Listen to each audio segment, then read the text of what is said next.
Oh, okay. Well, hey, you're live. Good morning. Welcome to Sidewinder Shed. Saturday. What the hell time does that say, Sean? Yeah, almost 9 o'clock.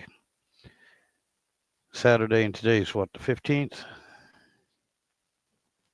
Yeah, I think that's what I put in. I don't know. 15th. All right. Well, hey, good morning. Good morning, everyone. And like I said, Sean stopped by. How you doing? He's doing. Good deal. Philip's here. I was talking to Philip offline. He had to get dressed again and said he had a couple minutes. He might pop on. So good morning, Philip. This time I remembered to put the link up in the chat. And yeah, again, this is one of the weekends where I'm unsupervised. The wife is at work, and I do have a honeydew list to do, but that's not happening. I can tell you that right now. Um, the other thing is,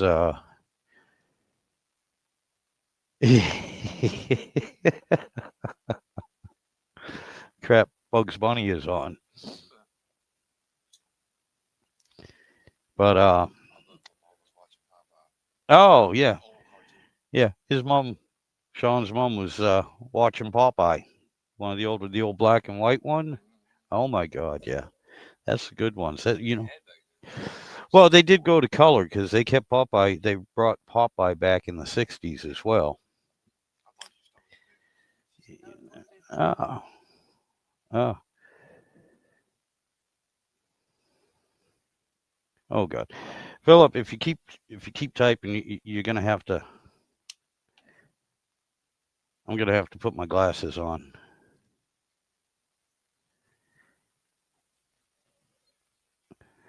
Oh yeah, the days of cartoon Saturday morning, cartoon and Cocoa Puffs. Yep, I remember that. Good morning, Dennis. Good morning, sir. Glad to see you again. I know you showed up last weekend too. I appreciate it. Thank you. Thank you for stopping by. I certainly do appreciate it. But the other thing too, since I am unsupervised and uh, and my buddy Sean showed up, mm, I'm gonna be a bad boy, and I'm actually stealing one of his beers. Is that okay, Sean? Ah, hey, there you go.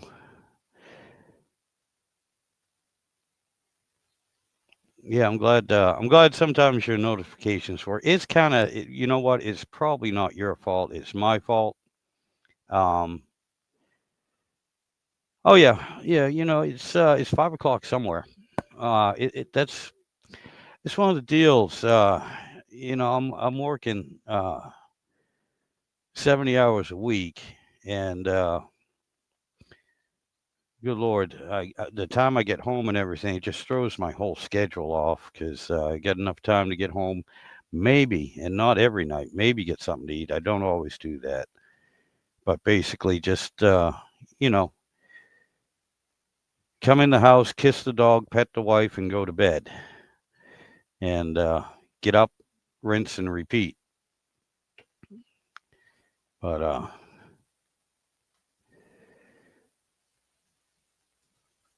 well, like I said, that's what I'm saying. My schedule's now a little bit. All right, for me, I've been up honestly since 3 o'clock. So I've been up for 6 hours. If you get up at 6 o'clock, that would be it's noontime, and noontime's a perfect time to have beer. I mean, it's no problem. So so anyway, for me, yeah, come around 9 o'clock. I've already been up for 6 hours, so my body thinks it's noontime. There's nothing wrong with having a lunchtime beer. Okay, that's my story. I'm sticking to it.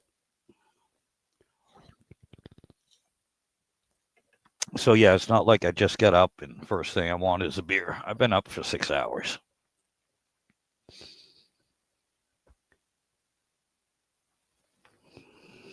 Again, that's like I said, it's like somebody. I, yeah, I was awake at 3. I was up at 3. I didn't actually get out of bed till 5:30 or so, but yeah. Well, yeah. Uh, one of the reasons why I got up is because I had to use the bathroom. So I used the bathroom because I mean, I'll be honest with you. At my age now, well, I use the bathroom between 3 and 3:30 every morning, whether I'm awake or not. So I prefer being awake.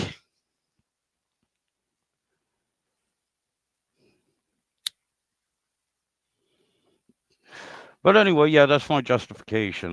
Yeah, it's for a normal person, this would be noontime. Uh, yeah, well, anyway, not only that, but like I said, the wife's at work. I'm unsupervised, and I'm not going to go out and get any more beer.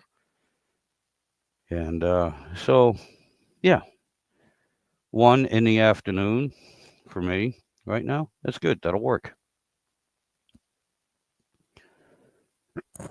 Excuse me.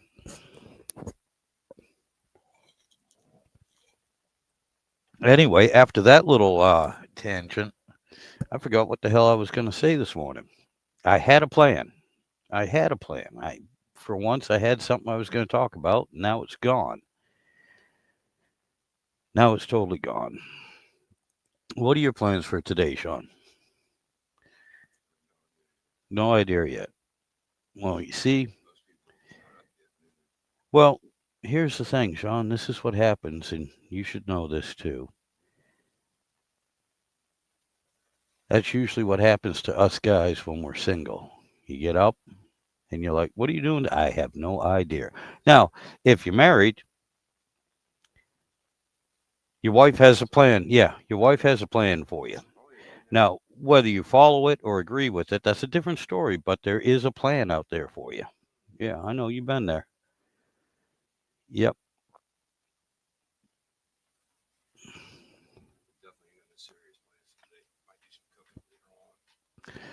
That's what. Oh, right. Yes. That's what I was getting ready to talk about is some cooking. I think that's what a few of my next videos, if I ever get time and get a chance to actually video them. I don't think I'm going to do it today. I don't know. That's up in the air. Um, but tomorrow I was thinking of doing something, and it won't be a live stream, but it'll be one of my videos, and of course it'll most likely be cast iron. But then I got that new wok that I want to do some stuff with, and oh, good lord, too. And well, speaking of chicken, there's two things I want to do. I want to get some salmon, and I want to show people how I make my salmon and everything because it's a little bit different than. No, no, no, no, no. I'm talking real salmon. The stuff that if you wanted to, you can just slice it thin and throw it on a bagel. You don't even have to cook it. That's so. No, there's actually a little fish shop, and good lord, I could bring you there, but I can't tell you where to go. And they get I mean their food you pay for it, but their fish is fresh and it's good. And yeah, I mean it is something that they say is oh, you can eat it raw. Yeah, well, I mean I don't want to buy even salmon or tuna from Food Lion and try to eat it raw. No, no, this stuff here is. Hey, Philip, how you Right. doing? Good. I'm starting to get the hang of this phone thing now. I've figured out how I can widen the screen so I can actually see what the hell I'm looking at. I So, got you. The Steam Yard here, they've changed again, and I had to pick what format I'm mm, using on this, and I'm still thinking this is the missing. same one. Yeah, there's still about 1/3 of the screen that I just see the StreamYard.com logo on, so, and that was just it, the way it was set up before. The screens, of actually looking at the people on the screens is so tiny you can't see it, Yeah, when I'm yeah. sitting here holding it on my phone, so, Oh, I got you. but, and I don't even know if that would work on my laptop because my laptop is an antique, Yeah, that's the problem I'm running into with this. This thing here is 12 years old now, and so fortunately, the only thing I use it for is this live stream at the moment, and it works good for that Yeah.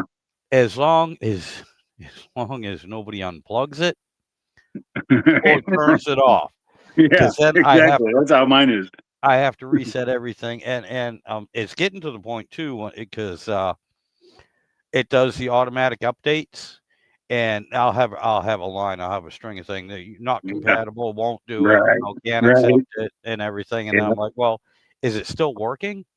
And Yeah. sometimes it's a hit or miss, and I have to go in and manually go, no, I don't want this. No, all right, let's bring up the old file and reinstall the old file, and I got to do all that manually.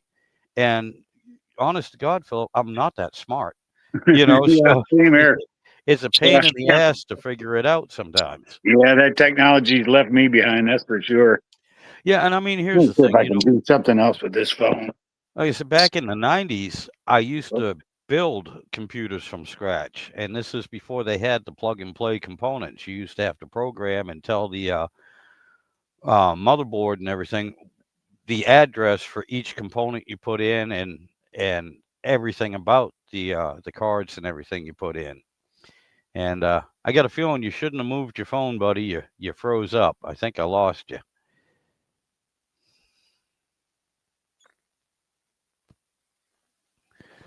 That's all right. Philip will be back. He'll figure it out in a minute. But yeah, one of the things I was going to say, Sean, is the salmon. I want to show everyone how I do the salmon. Oh, there you go. You're back. We're Yeah, talking gotta figure that. about food here too. If y'all like salmon, Yeah. it Yeah. seems my salmon was a big hit, and I told the story before. My oldest daughter went to college, and she sat at the dean's table and during orientation, and as they're schmoozing everybody, Uh-huh. to get them to send their kids to this college, they had a chef in there, and he has a couple of 5-star restaurants and ratings and everything, and he made salmon, and come out and was asking everybody how it was, and my daughter goes, "It was good, but my stepdad makes it better." I'm like, Jesus Christ. Yeah, I like salmon. It's been many a year since I've had it.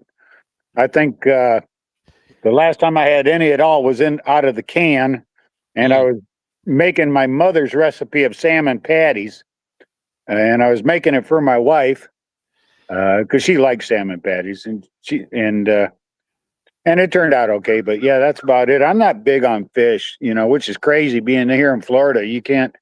I mean, every 3 blocks there's a fish store. Yeah, I So, understand. but Well, I mean, I'm just not a fish kind of guy. it all depends. See, I'm originally from New England, Yeah, so believe it or yeah, not, I like the trout. I really miss trout, and I miss the salmon. I mean, yeah, I didn't have to go to the store to buy either one. I could just go out in the woods and yeah. come home with a few of them. Down here in the South, bass is big, and I'll tell you Yeah. what, I don't mind bass at all because, comparatively speaking, up north we had bass. Okay, yeah, Yeah. they might be like this. They're tiny, they're bony. It's not worth. It's almost like trying to eat a brim. It's not worth the effort. Yeah, right. Okay, down here they have bass bigger than the salmon I used to Yeah. catch. Oh, yeah. And I mean that's a good meal. One good size. Matter of fact, years ago we had 2 of them I caught, and both of them they fed 6 people. Wow. Yeah, I mean, my brother, he's up there in the Midwest, and he likes doing bass fishing. And when I lived up there, I do some bass fishing. Uh, And one time it was one of those times when I was unemployed and I was hungry all the time, but I was out fishing. I hooked into a nice big bass. It was about 3 pounds Yeah. that I just took and filleted them. And both me and my brother had these nice steak fillets of bass that we just cooked up in butter, and it was delicious. It was good when you're hungry, you know. Yep. But Yep. here's where I'm going with that is that there's a kid here in town holds the state record for the largest largemouth bass that he caught in some little lake over here in the north end of the county, over 15 pounds. Yeah. Largemouth bass, That surprised me. Those 2 bass I was And talking there's about yeah, that I caught. I've never ever, and yes, they were largemouth bass, but up north we don't have largemouth bass. We only got the smallmouth bass, yeah. and they don't. I mean, yeah, a 2 pound one, that's a big bass up north. That is huge. Now you The go. I'm yeah, sorry. Go ahead. no, the 2 that I'd caught, one was 10, one was 12. I'd never seen a bass that big in my life. I mean, this was about 12 years ago. Well, But here's the thing. This kid, he's like 12 years old. He got Yeah. his picture in the paper. He's holding up this bass, but you could tell that it was actually hanging from a stringer. Because yeah, the kid's only holding on to it with one hand, and the fish is as tall as his whole torso is. Yep. So Oh you my knew the God, kid yeah. wasn't holding it up. That kid ain't gonna hold up 15-pound fish with one hand, Oh not, yeah. not a little Yep. 12-year-old kid. But and here's another thing too. If you're really into that largemouth bass fishing and you like the big ones, just north of here, up over the state line into Alabama, there are 2 separate lakes, about 20 or 30 miles apart. They both share the same name, so you got to make sure you get the right one. One is Yep. called Lake Jackson, and the other one's called Jackson Lake. Oh, okay, I got But you. Jackson Lake is just south of the town of Opp, Alabama, and Highway 331 kind of skirts the lake where you can see the lake just fine from Highway 331. And the reason why I'm telling you this, because when you're driving up that road and you look off into that lake, you can just tell that is a largemouth bass haven that you just want to stop, get a boat and a pole and go fishing because you know you're going to catch something. And I've always wanted to do that. I've been reserving that. I even got a little John boat and everything. I'd like for my brother to come down and visit once and do just that. Just go up there and hit that lake and do some bass fishing, I It'd got be you. fun. My father loved fishing, and Yeah. he was a damn good fly fisherman too. Yeah. And oh my God, he loved fishing. That's another thing. I don't mind fishing, but you know what I like better? What's that? I like eating them. Yeah, I'm not Well, all that big on we catching used to them. go. We used to when I was a kid. My parents had this summer home on this lake in Wisconsin. It's called Castle Rock Lake, and they'd have these buffalo carp up there. Them damn things get the size of dolphins, man. Oh I'm my not kidding God. you. They were huge, and one of the sports was you could spearfish them. Oh my You God. know, Yeah. and we used to do just that. We'd spearfish them thing. You hook into a 25 or 30-pound buffalo carp. Those things. I'll tell you what. I don't care what anybody says. The carps, they're a fighting fish. They're fun to catch. Oh, I got you. That was one of the things I liked about the salmon. They will put up a fight. Yeah. They will put up a fight. I had one drag me when I was a kid. Oh yeah. I had one pull me right off the shore, right off the bank, right into the river that I was fishing out of. And I had an opportunity to go do some salmon fishing up in Alaska. This was many years ago. This was back in the 80s. Yeah. It was actually a group of guys that was friends of my dad, and they came to my dad and made him this offer. Hey, because the plan was the one guy had an airplane. They get about 5 guys in this airplane, the private aircraft, and fly up to where this guy had a cabin up in Alaska off of this river where they go up there and they do this salmon fishing. And at the time, you had to pony up about $500 a piece, but that got you a round trip ticket on a private aircraft, a place to stay, and a fishing pole. Where you can fly fish for these salmon. That sounded like fun, but I couldn't come up with the $500. I got you. See, this was where I was a little bit spoiled. I had two uncles. One was a lobsterman. He lived up in New Hampshire, and so I never had a problem getting any lobster or anything for free. All sorts of shellfish. My other uncle, my father was from the backwoods of Maine, and my other uncle, his brother, stayed up in Maine. Um, and he had a bunch of camps, and he was a pilot. And the only way you could get to these camps was to fly in, and he'd Yeah. land you on the lake. Yeah. And we used to do that for free. We used to do that all the time, Yeah. you know. Yeah. And the thing is, I mean, he had some nice. I can't even say it was a cabin. He had built some nice log homes, basically, but they were all rented out. You Yeah. know, it was Yeah. just for people that wanted to do hunting, wanted to do fishing, wanted to get Yeah. away, whatever. But Yeah. we usually stayed in one of the more rustic ones that had a had a well with a bucket. Didn't even or sometimes they had a hand pump in the sink. Um, no bathroom, had the outhouse, Mhm. and for heat, uh, you had a wood stove and everything, and no electricity on Yeah. the ones we Right. stayed in. But you have to understand that's how my dad grew up anyway, Yeah. and Yeah. so did my mom. So it was like they were revisiting their childhood, and as a kid, that was an adventure. Oh I yeah. thought that was great, and Yeah. and my God, and not to mention that my uncle taught Yeah. me how to fly the plane as well, and that was really cool. I never Mhm. did get my pilot's license, but Yeah. when I was working on aircraft for Beechcraft, Mhm. um, we had a little sundowner that we were allowed to use. Now I didn't have a license, but went up with a buddy of mine, and he said, "Hey, you want to try flying?" I was like, "Yeah, let me give it a shot." And he's like, "Damn, you know what you're doing?" I was like, "Well, yeah, my uncle taught me when I was a young kid Uh-huh. what to do." He goes, "Why don't you get your license?" I said, "Because one, I never had a log, so I don't have the hours. Two, and this was back then, I said, it's like $6,000 Oh yeah. just to prove that I know what I'm doing." Yeah. Now Yeah. it's like $60,000, but Yeah. so that tells you how long ago that Yeah. was. Yeah. And I was like, I just can't afford to do it. And that Uh, I don't have that much of an interest in it. It's just a nice little skill to know. yeah. And I mean, if we I get to a shit hits the fan scenario, yeah, I can go to the airport and steal a little bug smasher and get the hell out of here.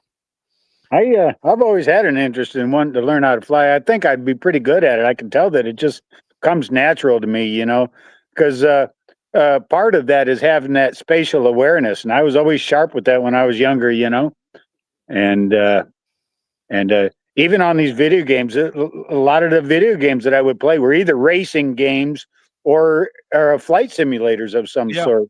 I had Yep. one game that was a lot of fun. Uh, where it was you had they had just a series about 15 or 20 different fighter jets that you could pick from, and Okay. your Yeah. and your objective was to go fly out and hit these targets. And the cool part about it was, depending upon what type of airplane you flew, what type of fighter jet that you picked, you would take off from either a runway or an aircraft carrier. Yep. You had to pick one that the Navy used to fly off of aircraft carriers. But the cool part about the game was that instead of going off and finding your target and bombing and strafing and fighting with other jets, if you just did an about face and flew back, you could come back to the aircraft carrier and you could practice landing on an aircraft Okay. carrier. I got you. I I got would just do that all the time. But there was one, I decided I would pick the A-10 just to see what that was all about. Because every time you pick a different plane, they give you different targets you. Right. to go after, a designated target. And I picked the A-10, which was kind of cool because the first thing you notice is you're taking off from a runway in a desert setting, and you fly off and you're in a desert setting with mountains and stuff like that and all this steep terrain, Yep. and there's all kinds of tanks going down roads or out in the desert, and you're supposed to bomb them. Then that was kind of fun. But the point is that with your controller and having that spatial awareness, I was able to, you know, manually, operate this flight simulator pretty damn good. I got real good at the game, I and gotcha. I really wanted to go do that. The point is that I really think that if you give me a good airplane, I'd be pretty damn good at it. I'd pick up on it right away. Oh yeah. But you can't just start off in a fighter jet. Uh, They yeah. put you in a little Cessna 171. Yeah, 172. And, Yeah, that's and actually those what my planes, uncle owned. yeah, those planes, you got to keep them in level flight, or you're going to have a problem. Yeah. But yeah, No yeah, hot dogging with those things. my God, it was funny. You talk about spatial awareness too. Yeah, That's something I noticed. And yeah, I mean, they're two different vehicles completely. The aircraft, and I'm a truck driver. yeah, Okay. But you definitely have to have the spatial awareness when you're yeah, driving a truck yeah, too, especially when you're backing it in and you literally you have 4 mhm, inches clearance yeah, on each side, and you still got to go back 53 feet without hitting anything, yeah, yeah. and Well, and a lot of times it's but not straight back. You have to jack it, yeah, one way or the other, and the blind side is a son of a gun. yeah, But yeah. But that's still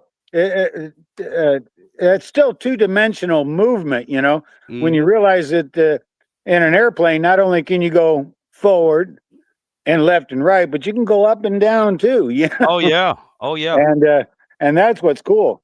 yep. Uh, and that's where a lot of these flight simulator games are a lot of fun. I did have one game. Actually, I didn't have it. It was I think I was somewhere, and you was supposed to be operating a flight simulator of like a Boeing 747. That was so boring, because what made it fun was trying to crash the damn thing, because Mm, with all the avionics, it was hard to crash the damn yep, thing. yep. But Oh, I gotcha. there was another flight simulator. I think I told you this story, but back when I was still in high school, the Air Force had came around with a recruiting tool, which was a big, huge semi truck. That in the trailer of the truck was the cockpit of an F-111 Okay. and a flight simulator. And they would let students just come in and let you take your turn at a flight simulator. And the cool part about the flight simulator is that there was actually another cockpit that was set up that was just exactly like the cockpit on an F-111 that you sat in, and you would sit there and look at a little model plane ahead of you, and Yep. you'd have to use the controls to make that plane do stuff. And I got my chance at it, and everybody else was screwing up. Their model would just go to a hard lock position, and I just stay gotcha. there because they didn't know how to control it. But when I got in there, I had no problem. And that's exactly what the Air Force was doing. They was looking for these kids that could show talent in that direction. So yeah, they visited me after the demonstration. It was shoving papers in my hand. Have you ever considered a career in the Air Force? Just Oh, like I that gotcha. Forrest Gump thing, just Yep. like Forrest Gump. And at the time, I was young and naive and dumb enough that I almost bought into it. But uh, and quite honestly, that sounded like a great opportunity. But Oh, yeah. I just got caught up in the everyday. I knew I had to go to work. I knew I had to make a buck. Yep. And you just did it in the daily grind. I did everything from farm work to restaurants, pizza delivery, and I got caught up in the daily grind and couldn't see the forest through the trees. You know what I mean? Oh, I understand. I understand. You get caught up in that daily grind, and it makes you wonder just how many people out there who really do have great talents that never are allowed to shine because of that daily grind. Because they're living dirt poor, and they got it. Yep. Their goals are far more immediate. Their concern is, how am I going to make money to eat tomorrow? You What's know, you know and what they I live find worse one than day at a that? time. One thing I find worse than that, and I've seen it happen so many times, is you have somebody that has the talent to do Yeah, whatever and everything, and they go in, and they're trying to do it, You know, Yeah. something they love. They have the talent. They're good at it. Yeah. But the powers that be look at them and go, you dropped out of school in Yeah. the eighth Yeah. grade, Yeah. or, It's all about whatever. that piece of paper. You Yeah. got to have that piece of paper. You have no credibility without that paper, Right. and I think that's bullshit, Yeah. uh, especially at my age now. I've got more goddamn life and experience than any piece of paper can testify to. Oh, yeah. But for some reason, it's a societal norm that if you don't have that piece of paper, it, you ain't worth shit, Right. you know? Yep. And that's wrong. That's wrong. People like Dr. Bill Cosby got Yeah. honorary degrees in just observational humor, Yeah. So Yep. No, I understand that, man. I And I the funny did just thing, receive an honorary degree in geology though, because I've discovered a new rock bottom. oh, yeah, I gotcha.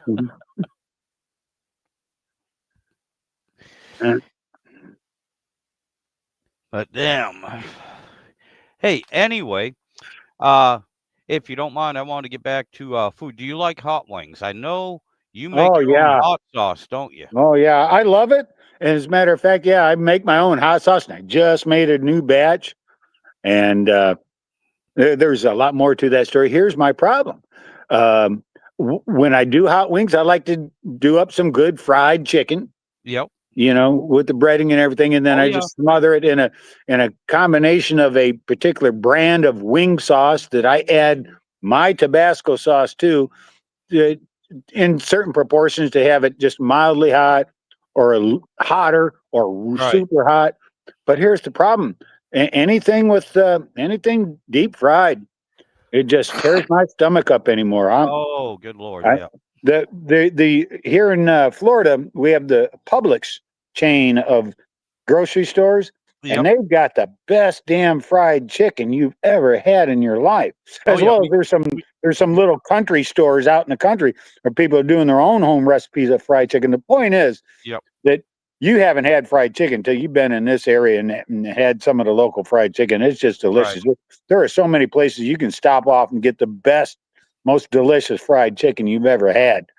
And but it just tears up my stomach. It just tears it up. And it all has to do, I think, with it being deep fried. I gotcha. I gotcha. You see, Uh, that's another one of the videos I want to do is my hot wings. They're yeah. locally here. Well, you They're can a little bit. absolutely do that and share that with people. And let 'em. Oh, yeah, they're a little There's a famous. guy that I follow that I've also subscribed to, and his videos keep popping up. He's a guy that actually has a company that manufactures all types of seasonings, and he's Yep. constantly experimenting and developing a new seasoning. I don't know if you've heard of it. It's called Dano's No. seasoning.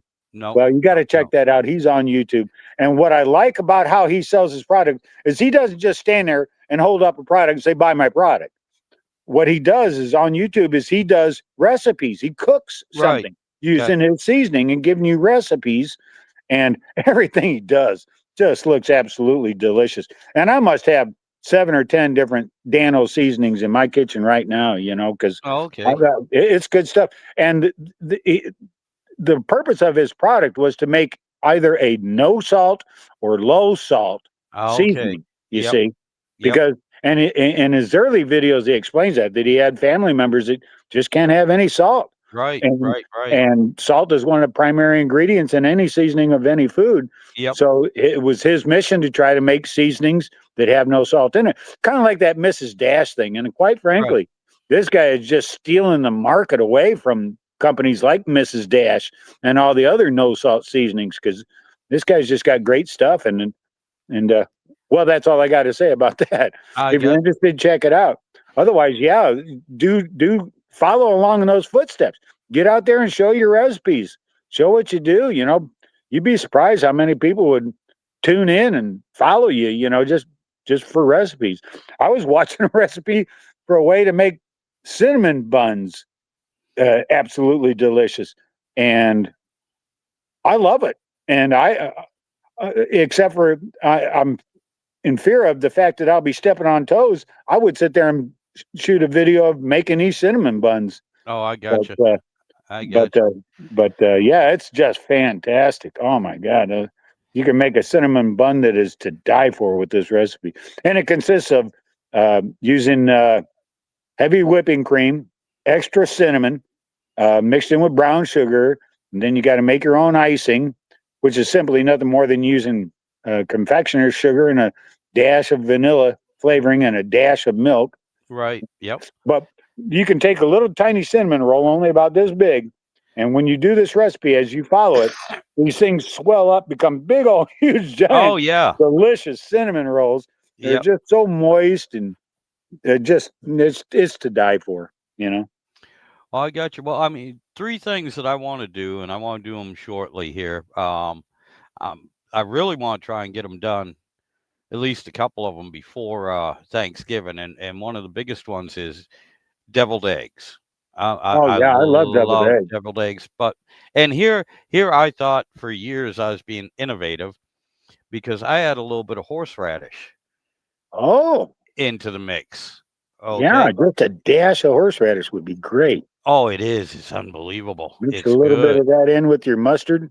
Do Yeah. you also put mayonnaise in with Yes, I your? do. Do Yes, you? I do. I See, do. I never did that. Well, here's the thing. It's I haven't been fair. That my mother made deviled eggs and they were delicious, and that became the bar. You know, Yeah. that whenever I'd be at like a company picnic or a holiday event with a smorgasbord, there's deviled eggs out there. I try them; they were never as good. And the bar was my mother's deviled eggs until I got married to my wife. She made great deviled eggs, Yep. and she shared that recipe with her daughter. And now we would always go to her daughter's house for like holiday dinners and whatnot. And her daughter would make it a point to go to the trouble of making deviled eggs just for me because no one else liked them. Oh, I gotcha. But she would go to the trouble of making them for me, and I appreciated it because they was just as good as her mother's, and her mother's was just as good as my mother's. Yep. You know, And yeah, but that's just it. It, I guess I'm too much of a critic on deviled eggs. You know, well, do you like them with sweet relish in them too? I've never had any with the sweet relish, but Okay, I that's don't think I would. A dill relish now, that's a different story. now. Yeah, here's the thing. I make them both ways. I will use either a sweet.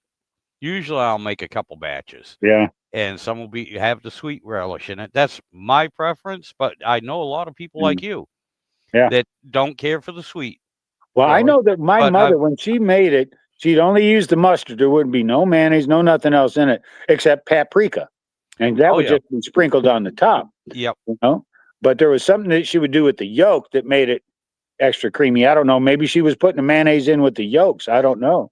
Well, you see, Uh, that's the thing. Most of the time, I use the mayonnaise for texture more than yeah. anything else. Because I And mean, proportions are critical too. right, yep. You know.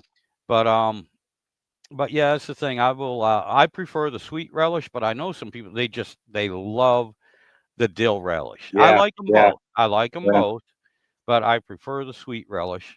Um, for Here's me, the thing. I'm sorry. Go ahead. and Worcestershire. Worcestershire. Ah, okay. Yeah, a little bit. That's Yeah, that's you're the gonna other have to thing. do a video. Try to edit it or whatever. So you're just showing the ingredients and how you do Yeah. it. Oh yeah. And I'd like to follow along with that. And maybe you have to do a couple of different batches to show all the different recipes. But I bet if you started doing that, just start with that, see what Yeah. happens, and Yep. do a fish fry or a fish Mm. grill or something. One of Oh, the things that I like to do, and I know you're aware of this, is I got this smoker grill that I made, and then I used to make smoker grills for people, and I like to get back into that. But my situation right now is such that, I mean, I don't even have power down in the barn, so oh, I'd have yeah. to run my welder off a generator, and that's not working so well. But where I'm going with this is that I like to, and it's commonplace here, is taking yourself a Boston butt and smoking it on a smoker grill until Oh, yeah. it's just falls apart. Falls right off the bone, and that's just delicious too. Now, And I I'll make a pork sandwich out of that. That is it's to die for, I will tell you what, I won't touch that because my brother-in-law, all right, can take a Boston butt. And Mm. I mean, Just make it and fantastic, huh? oh yeah, yeah, it's not even worth me going, this is how I Yeah, do it because I yeah, gave that up yeah. about 7 years ago after he made his first one for me. I was Hmm. like, "No, no, hats Yeah, off. Um, I'll never do another one again, as long as you're still alive and doing them, you yeah.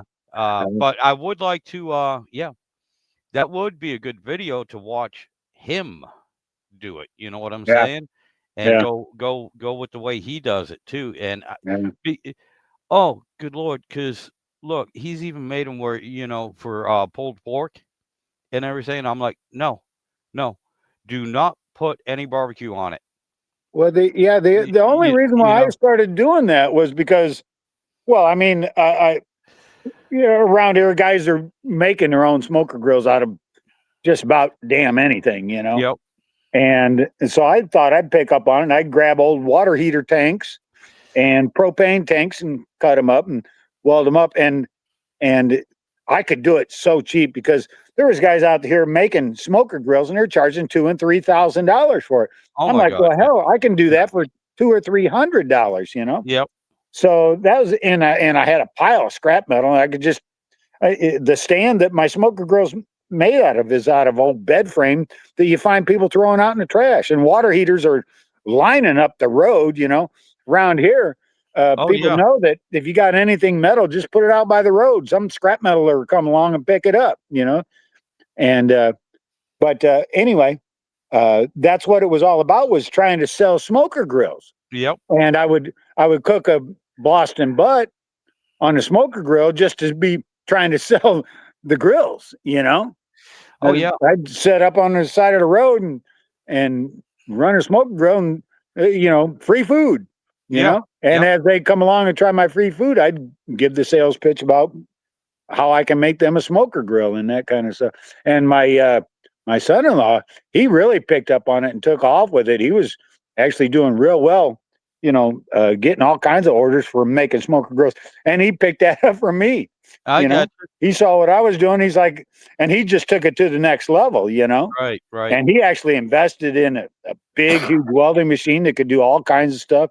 It could do MIG, TIG, and stick welding. Oh, okay, yeah. And but yeah, that's what it was always all about. But now I'm just kind of enjoying it.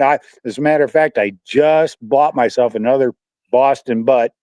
I've got it in the freezer now, and I could do that. I could shoot another video of cooking a Boston butt on the old smoker grill and how delicious it'll come out. Oh my god, yeah. Another one that I wanna do because, again, I got rave reviews, people are just like, Hmm. "This is incredible," is, a roasted, deer loin. Oh yeah, Oh, yeah, and yeah, with the sauce that goes with it too, it's a red yeah, wine sauce that, and I mean, yeah. it's not a gravy, it's just a sauce, so you don't use a whole lot of it, and, I've actually had people, actually almost all of them, they're like, "Put it in a bowl, put the sauce in a bowl, Yeah, because we wanna dip the meat in it," and it pairs so well, yeah. and it's incredible, and believe it or not only is there wine, but there's also chocolate and raspberry in that sauce, and it doesn't sound like it should go together, especially with a game meat, but good lord, does it. It is just perfect. It is incredible. Mm, that You know, sounds good. yeah, I've done that. it's one of those things that, yeah, it sounds alright, I'll try it, but there's still it doesn't sound till you actually try Yeah, it, and then you're like, "Oh yeah. my god. I've never How been. does this work?" Yeah, I've never been big on venison because it's so gamey tasting. But my sister-in-law, she would be. Let's see if I can connect the dots here. She would be the wife of my wife's brother. You see, she told me that because I live out here in the backwoods. She told me if I get a deer that she'll cook it up, and she says she can make it where there's no gaminess to it. And it Yep. has something to do with, first of all, how you prep the meat. Right. And part of it is soaking it in milk, I guess. You just soak it in Buttermilk. milk. I was just Yeah, getting ready to buttermilk. say that. Soak it in Yeah. buttermilk. Yeah. Soak it in Takes, buttermilk. takes That the will, gaminess out of and it. just like anything else, you soak it, you drain it, Yeah. and you soak it again, You just and keep you doing it. drain it. Yeah. There's And you something keep about doing that sinew that's on the meat too that you gotta get that off too, or something. I don't know. Oh yeah, yeah. You get all the, and that's one of the things I always do. I always trim, and I call it the silver Yeah. skin, Yeah. because there's nothing like taking a bite and then going, Yeah. yeah. I can't stand that. Yeah. But Yeah. For those, I'll tell you what. I've had some sausage, some venison sausage mhm. that, and if the meat's prepared just right and it's in the proper proportions of fat and meat and the seasonings, it's just as good as anything else. I've had some good venison sausage. Oh yeah. Well, you see, that's the thing with venison too. It's very lean. There's not Mhm. a whole lot of fat Yeah. Well, in it, that's the same and with just about any wild animal. You're not going to find. I told you about that time I scored me a wild hog out here. A feral oh yeah, hog, yeah, and I gutted him. And I'll tell you what, there was no fat on that hog at yeah, all. yep. It was real super lean. Well, I do cheat a little bit on my venison, especially when I'm doing a roast. I have one of those big needles, Yeah, and I and that's it. I will melt down Yeah, bacon fat, and I will inject yeah, all over the place. With other yeah, seasonings too, with the yeah. To garlic and the give it the onion and juice. everything. Yeah, Yeah, and that's then pretty most clever. of the time, especially with the roast, I will wrap it in bacon too, Oh yeah, as well, and then yeah, put it on a spit, and of course it turns, and yeah, yeah. I love And just keep basting it to keep it moist. oh yeah, That's yep, what I do with these Boston butts. I put a catch pan underneath it, yep, and I add a little oil and water and seasonings to that. yep, And then as the drippings come off of that roast after 8 or 10 hours, oh yeah, you get this roux, that comes yep, off of that. And I save that. oh yeah, And what I do is when it comes time to reheating the meat, I have that roux I'll keep it in a Tupperware bowl. I'll put it into a pot and I'll get it to a rolling boil and reheat my meat by just dropping it in that rolling yeah, boil. Then you yep, take it out, slap it on a sandwich, put it on a plate, whatever you want to do. oh hell yeah, It's good like yep, that because it's already seasoned up. Yeah, I save it. In fact, I'll end up with so much roux that I'll have a quart or 2 quarts worth of that roux by the end. And when I'm done, I put it up in the freezer and reuse it the next time. oh yeah, I'll yep. thaw it out and I'll put that in the pan as my starter roux. Oh, I gotcha. Yeah, and yeah, like I said, Just like they would culture yeast in beer. oh It's yeah, always that same family of yeast that they just keep reusing. oh yeah, yep, oh yeah, that's right. You mentioned doing a fish fry and everything. Yeah. There's another thing that I want to do. I make a nice beer batter Oh yeah. Yeah. for your fish, and I mean it comes out so that Yep. it's fluffy, crunchy, and oh, good lord, Yeah. I good can lord. remember the first time I had any beer battered fried fish, and that was my dad, because I think I've mentioned this before too. When we were kids, we had that place up in Wisconsin, the summer home, and on the good days we'd go out and boat and swim and water ski, and on the bad days we'd go out there and fish. Yep. You know, and what we'd do is we'd catch our fish and we'd go and clean them and wrap them up and put them in the freezer. And at the end of the season, around Labor Day, Dad would just put on a big fish fry and cook up all the fish that we had. Oh yeah. And he would do just that. He'd put beer in with the batter Yep. and slather up them fish and just fry them up or grill them up on a propane grill. Either way, and that's probably why I don't care for fish to this day, because my father's fish is the bar, I and it gotcha. was delicious, and nothing else measures up. You see. I gotcha. I got you. I Just like my understand. mother's deviled eggs and her salmon patties for that matter. Oh yeah, You see how I tied that all back together. I got you. I got you. That is awesome. But yeah, I mean, I'm getting to the season here. I haven't had much time to do anything, make any videos, and two, Yeah, it's we're starting to get into the weather where unless I absolutely have to, I'm not going to do anything mechanical, yeah. or Yeah, I've got uh, no excuse for that now because my excuse has been that it's too goddamn hot down here oh, to I got do anything. But now the weather's nice. It's probably about 72 degrees right now, you. Yeah, and the sun is shining. And that's exactly what my plan is. Actually, my plan for today is I got to continue moving some of my stuff out of storage, get it over here in this barn so I can start doing more work. Uh, I had to work on this Chevy truck. That's where you're at right now. oh, okay, all right, Sitting yeah, on the hood of the sitting on the hood of the GMC. I developed a power steering fluid leak yep, right at the cooler, so I put up a couple of videos of that. yeah, I saw those. I watched But those yesterday. Yeah. and it was just like I told you the last time. I deliberately parked the truck right in front of the barn door so that I couldn't do a damn thing unless I fixed the truck first. You see. Yep. So, but yeah, that's what the plan is. Secondly, I've got there's a lady that comes out and cleans house for me because that's just something I just take no enjoyment out of that. Oh, I gotcha. And I she's supposed to be here in about a half an hour or so. And oh, I need to get a couple of things done before she shows up. So yeah, I can't stick around too long today. So yeah, well, that's all right, certainly got certainly. enough time for one more beer though. So to talk with everybody else, let me run and grab a beer. All right, grab me one too, would you? Yeah. Yeah, I got you. Yeah. Oh my God. But yeah, anyway, anyone that sees this and everything, put in some let's get some input here because it's getting to that time of year where I think I'll be inside and I'll do some cooking and both I mean, everything I use to cook with is all cast iron. That's pretty much all I have. I have a few stainless steel and that's for the bigger pots just for the simplicity of it and they're easier to keep clean and everything. But other than that, everything else I got is pretty much cast iron. And I also enjoy cooking out on the wood stove, which everything I make you can make on a gas stove or electric range or whatever, and you can do it in a non-stick pan or whatever.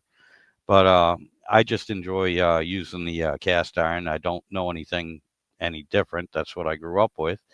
And I do like, oh God, I do like cooking on the wood stove. I really do, because for a simple fact that I have an electric range in the house, and I really don't care for it. I really don't like it. I'd rather just cook over an open fire than use that damn electric range. But yeah, I think that's what I'll do is do some more cooking videos and like I was telling Philip, we got Thanksgiving coming up, so maybe maybe tomorrow or maybe next weekend I'll get a video together about the deviled eggs and the way I make them and everything, and with a few options. Some things you can put in, leave out, or change, like the difference between sweet relish or even dill relish. Either one is good. If you like it, or you can leave the relish out. It's all up to you. But the horseradish for me and everyone else that has tried it makes a big difference. And I haven't met anyone yet that didn't like it. It's different, and and trust me, they weren't being nice. They genuinely liked it. But and I thought I was being innovative. I've been doing this for about 10, 12 years, adding the horseradish to it. And then I found out that's how they used to make them back in the 17th and 18th centuries, back in the 16 and 1700s.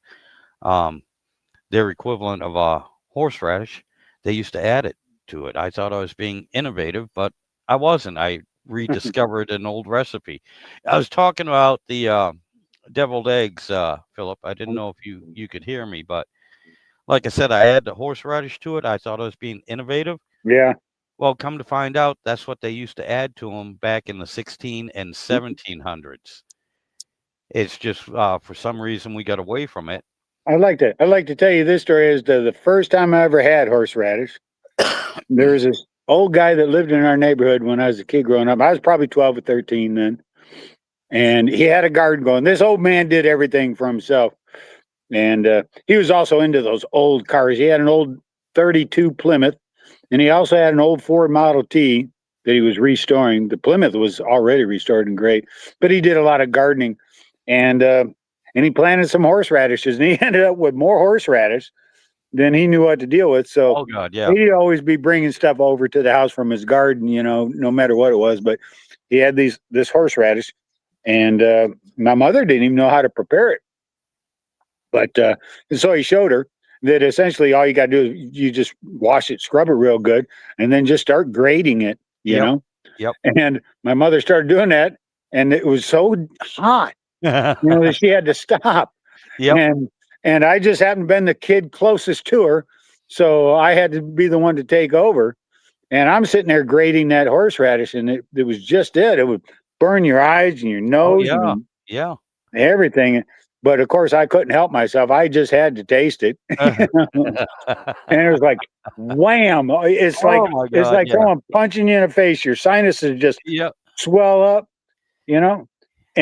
but that was I was hooked on it from then on. I'm like, Oh yeah. man, I love this. I gotta have this, And yeah, horseradish just became a regular thing, Yep. you know, especially when you get it fresh out of the garden and you're grinding it yourself. Oh yeah. The stuff you buy in the stores, it's already ready mix, Yep.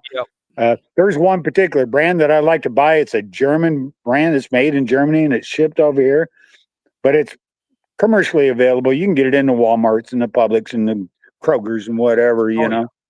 and it's pretty good. But it's just not as good as a garden fresh horseradish, boy. Oh yeah. So, Yeah, and that's the thing too. When I do the deviled eggs, I have to remember either what brand of horseradish I'm using, or what type, because then that depends on how much I'm putting in, because yeah, you don't want it overwhelming, but you want to know it's yeah. there.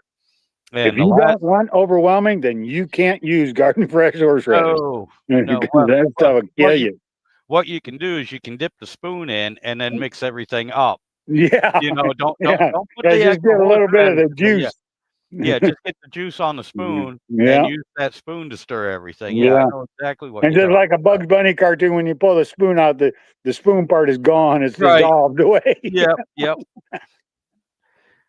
Good Lord. I had a cup of coffee in the military 40 years ago that I made the mistake of stirring it with the MRE spoon, and that's exactly what happened. The end melted off of it and Yeah. it fell into the cup. I was like, Oh man. Yeah. maybe What are they I feeding shouldn't us drink here, this. Yeah. Yeah. Yeah, but no, that wasn't chemical. It was just the damn thing was so hot, it had melted the damn plastic spoon. My grandfather served in World War II in the European Theater of Operations, and he didn't talk much about it, but when he talked about it, it always had to do something with food. Oh, And yeah. he talked about the sea rations that they gave those guys, and he's like, that stuff was terrible. And he said that his best companion was his GI issued white gas stove. Oh yeah. These Yep. guys, it was a little stove. Yep. They put right on their belts, Yep. and they'd use that, and they'd use their helmet, and they'd cook like Oh that, my God, yes. But that Yep. little stove, and here's the thing, he was telling me about that. And then years later, I was going along that world's longest yard sale, and in the town of Dunlop, Tennessee, we stopped it where there was a bunch of people set up on the side of the road selling stuff, and I found one of them stoves. Now, the one that I got was a 1950s era Boy Scout issue version Okay. of Yep. the old GI stove, but it was made out of stainless steel Yep. and aluminum. You know, it had an outer case that was made of aluminum. You had a tall canister and a short canister, and the short canister was the lid for the tall canister. You Right. took the lid off, you'd have a small one like the size of a coffee cup. And Yep. then the other one was about quart size, and your stove slid inside that. You would pull the stove out of that canister and set it down. And it was made, it had a stainless steel sink Right. or a tank, and everything else was made of stainless steel. And you just put the white gas in it and lit it up just like a kerosene lamp or something, you know, Oh yeah. and I had that for many years, and I play with it, you know, and use it. And I put it up in a yard sale, and a guy come along on the very first day of the yard sale, saw that, he knew what it was, and he asked me what I wanted for it. I think I paid $15 for it at the time, which I thought Yeah. was a lot of money for a little Boy Scout stove. And I knew he was interested in it, so I added an extra $10 to it. I told him, I says, I'll take $25 for it. He snatched that thing right Oh up. yeah. So makes me wonder just how valuable they might be, because I'll Oh tell you yeah. what, I haven't seen another one since. And I can remember when I was in scouting, those things weren't available in the Right. 60s. Yep. You know, they weren't available in the 60s in like 1970. So that was Yeah. something that they obviously discontinued. Only the 50s Boy Scouts had those. Oh, I gotcha. I gotcha. Yeah. Speaking of that, yeah, my dad born 1914, so he served Uh-huh, during World War II. uh-huh, And yeah, he had one of those. I had he kept on he kept quite a bit of his old military gear. yeah. It's all disappeared now. My house burnt down 25 years ago, and a lot of that stuff I had That's it. and lost it. But That's a shame. the other thing, talking about military stove, Uh-huh. the other thing I have, and it's out in my shed, is similar to that, but it's a bigger one. You know, it's made for a squad, Uh-huh. and it's a two burner, but it's a multi-fuel stove. You can use Oh, white yeah. gas, you can Yeah. use Kerosene. kerosene, you can use Yeah. diesel in it. You know, Mhm. Yeah. whatever you come across, Yeah. Yeah. you That's can use it. important because that's the one thing about that white gas. Because especially around here, I couldn't find white gas anywhere around here. I Yep. happened to stumbled across it one time when we went up to the town of Dothan, Alabama. We went to uh, we stopped off in another town called Enterprise where they had a Walmart, and it was the Walmart that my sister-in-law worked at, and my wife and I were going in there to visit her sister. And as we was walking in the store, there right at the front entrance was a pallet just full of gallon cans of white gas there in Oh, that no Walmart. kidding. Yeah. So I was like, geez, I need some of this. So I bought a gallon. I should have gotten two because I Yeah. went through that gallon pretty quick. But all I was doing was playing with that stove with it, you know. Oh, I gotcha. But since I ran out of that, then I couldn't use the stove anymore. I couldn't find the fuel, not around here. Now without having to drive, you know, an hour and a half away to Dothan, Alabama, you know, to get it. And I there's get. no guarantee it was going to be there when I got there. So, Yep. Well, I'll tell you what, that other stove, that stove I was just telling you about, mhm. it's wild because the burners, it has different jets with different size orifices, and they're Right. color coded depending on what type Yep. of fuel. And Yep. right on it, you know, you got the old military sticker Yeah. that's on it, and Yeah. it tells you, you know, what jet Rich. to use for which Right. fuel, and For which you fuel, know, right? and it even has a little notation on the bottom that if you're mixing it, and it gives you a ratio, and it'll tell you, you know, for this ratio or Yeah. whatever, this is the jet you want to put in Yep. there Yep. and everything. And it's Yep. it's it's really cool. I used it once, and as neat as it is, it's a pain in the ass. You Yeah. know, it's it's not like, don't expect to use because I got the little Coleman two burner stoves. Yeah. Yeah, you know, it takes a little Yeah. green canister, you turn. Yeah, it does not work like that. This thing takes some setup. You have to Yeah. read, you have to figure everything out. And oh God help you. If you get it wrong, it's just like anything else. It'll smoke, and all you smell is Yeah. the raw fuel. Here's the one thing that I've been eyeballing, because you'll recall that I was talking about my bike and the trailer that I got, and the idea of putting all kinds of camping equipment in the trailer and just hitting the road. Yeah. One of the things that I was looking at was a little stove. You've seen those camper propane tanks. They're Oh, yeah. little short, stubby tanks. They're big and fat around, but they're short. Yeah. You know, the propane cans. Well, they have a little stove top that just screws right on the top of that. Yeah. And it's just a little burner, you know, about like that big around. So you can just screw on there. And I'm thinking I'll get one of them, because Yeah. I was thinking about that. You know, I got to find some kind of a good stove, you know, to pack on there. Because the idea here being one, first of all, the tent that I got, it comes in a box. It's only about 4 feet long, and it's only about a foot square. You know, it's a rectangle. I got you. And Good morning to my and that- nephew Kenny. Good morning. yeah. Good morning, Kenny. And the idea being that here's the thing about that tent. That tent is big enough that when you set it up, and it's got curtains all the way around, that I can actually park the bike inside and have enough room for an air mattress right beside of it. You see.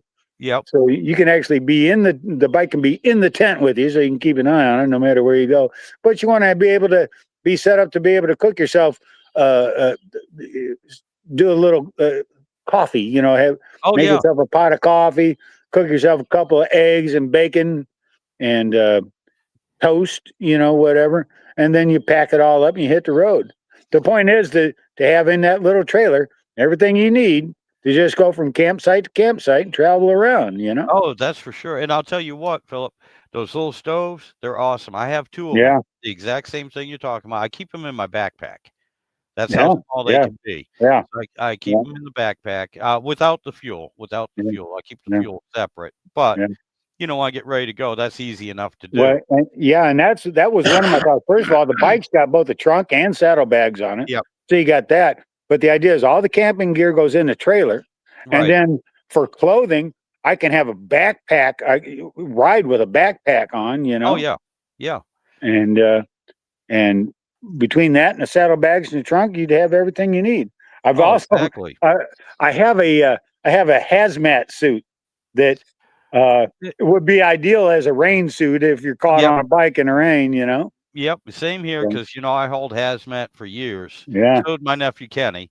And Hazmat suit, your best option, because oh my first of God, all, yeah. you can buy these disposable hazmat suits that are watertight, Yep. you know, chemical resistant, and they're less expensive than going out and buying a motorcycle rain suit. Oh, yeah. Motorcycle rain suit will cost you $60, $70. The hazmat suit's like $17.95. You know? Yeah. Well, I'll tell you what, Because it's just meant to be disposable, because you're Yeah. supposed to throw it away after you've been exposed, you know? Right. But if you're just going to put it on to use as a rain suit to ride a motorcycle, you could just keep reusing it. Oh, you know? yeah, till they wear out, you know, but Yeah, until they wear out and you wear a hole in it. Yeah.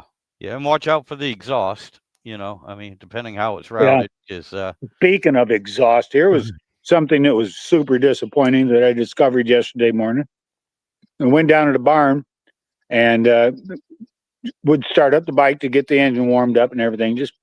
And because we've been having high humidity levels, as the bike was running, I walked by it at one point and I noticed something leaking, and right down onto the concrete floor. And I rub my hand on it and smell it, check to see what it is. And it's just water is what it was, but it was leaking from the exhaust pipe. So that tells me I've got a hole in my exhaust pipe there just before the mufflers.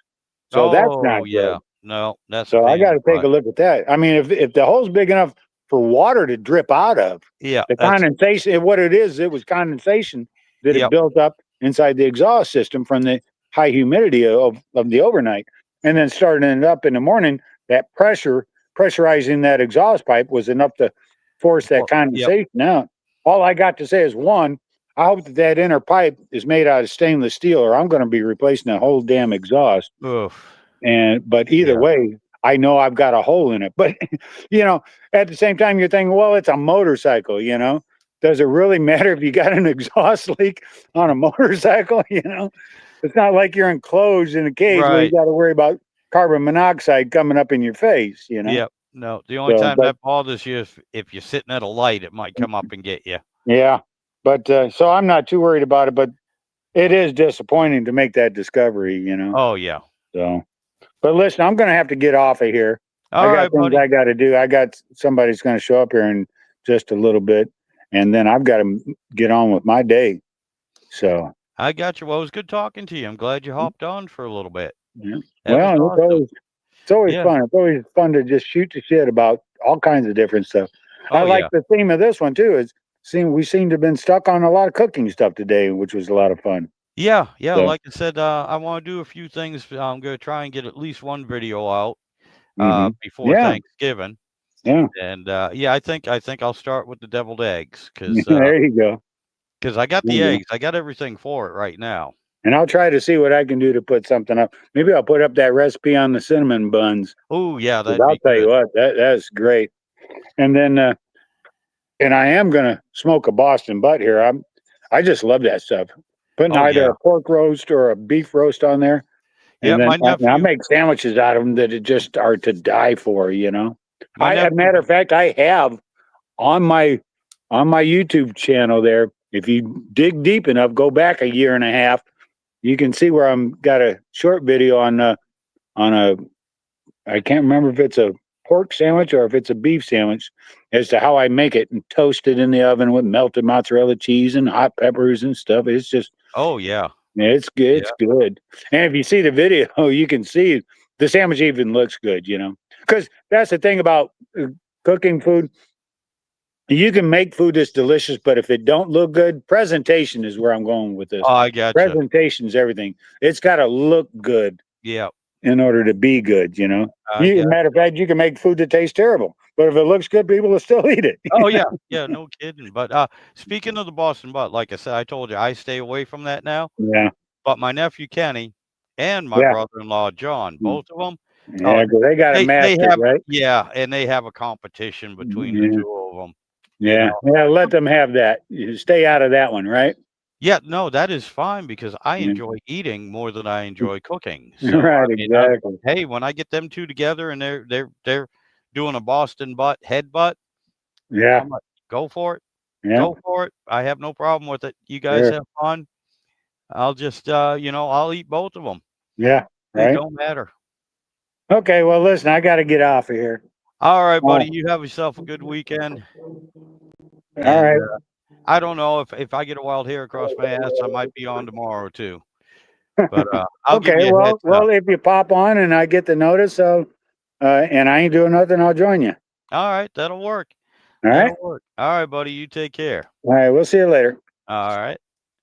And Kenneth, if you're still here, yeah, we were talking about doing some cooking. I want a video doing my my hot wings, um, doing some salmon, and but I think the first one I'm going to do is the deviled eggs, and I think I'll do a video on that. I don't feel like working on any vehicles. I don't feel like you know doing any woodworking or anything. It's just not the season for it. Although the weather isn't too terrible, I just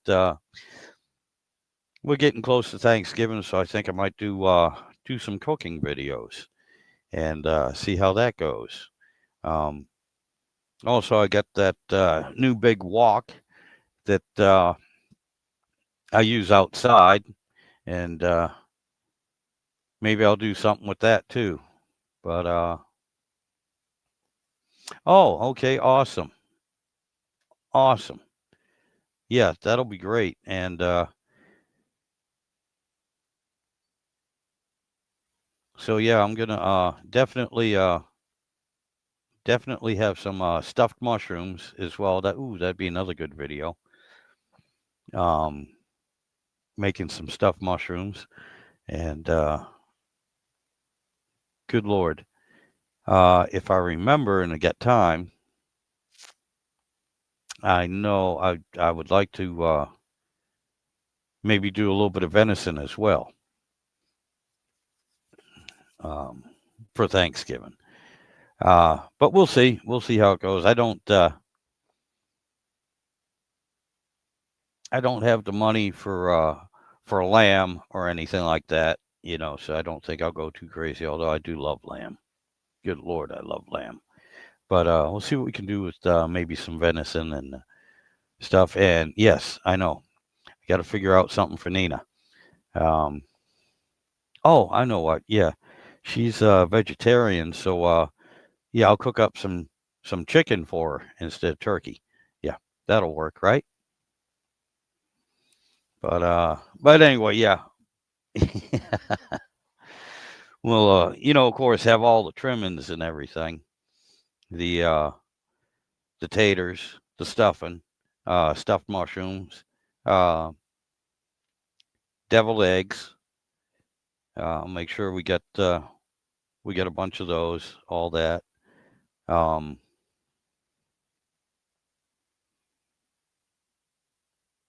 yeah, and I know we'll be doing a turkey as well. That's a given. But but yeah, we'll figure out something here. Uh, but yeah, yeah, good. I'm glad. I'm glad you guys are going to be over for Thanksgiving. That'll be awesome. That'll be great. Be good to see y'all. That will be awesome. I'm looking forward to that. Give me 1 second, because I'm gonna grab a soda real quick.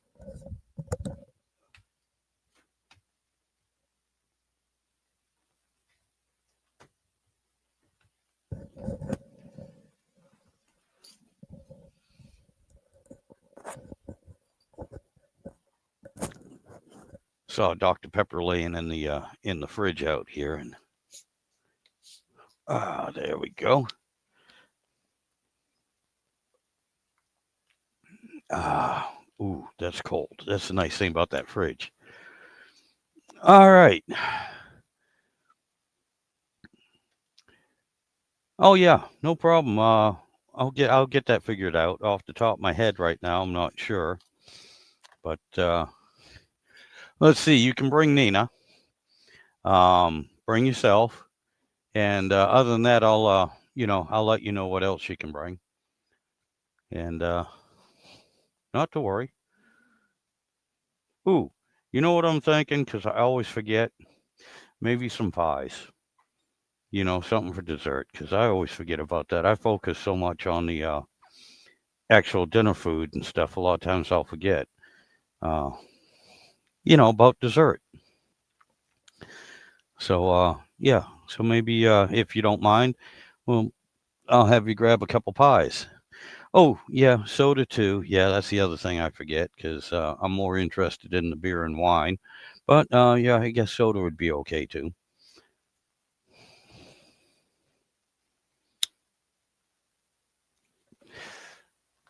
But yeah, we'll figure it out. We still got another week or two, something like that. I'll get that figured out.